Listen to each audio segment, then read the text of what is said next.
Inihayag ng Philippine Navy na nakidaan lang at walang ginawang agresibong aksyon ng Russian submarine sa pagdaan nito sa teritoryo ng bansa.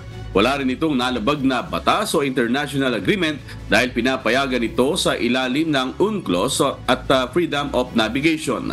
Ayon kay Rear Admiral Roy Vincent Trinidad, tagapagsalita ng Philippine Navy sa usapin ng West Philippine Sea, sa ilalim ng Freedom of Navigation ay hindi naman kailangang magpaalam ang isang foreign vessel na dadaan sa karagatang sakop ng Exclusive Economic Zone o EEZ ng ibang bansa. We were surprised bakit may na-detect tayo. We were surprised. Nabigla kami bakit may na-detect tayo. And then naka-respond naman tayo.